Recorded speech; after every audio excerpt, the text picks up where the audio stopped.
এই সময় আসলে কি?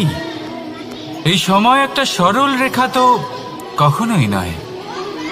সময় হলো একটা চক্র, যেখানে এর আদি সেখানেই হলো এর অন্ত, আর যেখানে তা শেষ হয় সেখান থেকেই তার শুরু হয়। এই সময় একটা অত্যন্ত বিচিত্র চিন্তা, বিচিত্র ভাবনা, একটা বিচিত্র বস্তু যা কেউ বুঝতে পারেন না।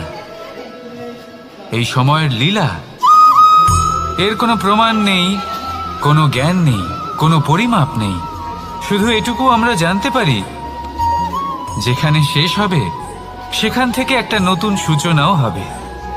যা আজ আপনার কাছে আছে কাল অন্য কারোর কাছে যাবে, তারপরে তার কাছ থেকেও অন্য কারোর কাছে যাবে, তারপরে তার থেকেও ছিনিয়ে নেওয়া হবে।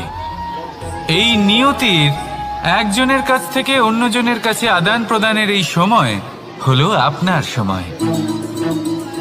এই সময়ের সদ্ব্যবহার করুন, এই সময়কে বাঁচুন। আপনাকে শুধু এটাই সুনিশ্চিত করতে হবে যে আপনি কোন পক্ষে আছেন। আর সত্যি বলতে কি, আপনার জীবনের পরিণাম নির্ভর করে আপনার নির্বাচনের ওপর। আপনি কোন পক্ষ নির্বাচন করছেন। তাহলে মনে রাখবেন, জীবনে সেই পক্ষই নির্বাচন করবেন যা চয়ন করার পরে আপনি সুখ অনুভব করবেন, আপনি সন্তোষ লাভ করবেন, প্রসন্নতা লাভ করবেন। আর আমি এটাই সুনিশ্চিত করব যে এই পক্ষ যেন শান্তির পক্ষ হয়, এই পক্ষই যেন প্রেমের পক্ষ হয়। তাহলে চিন্তা করবেন না, আর আসুন আমার সাথে ভালোবেসে বলুন, রাধা রাধা।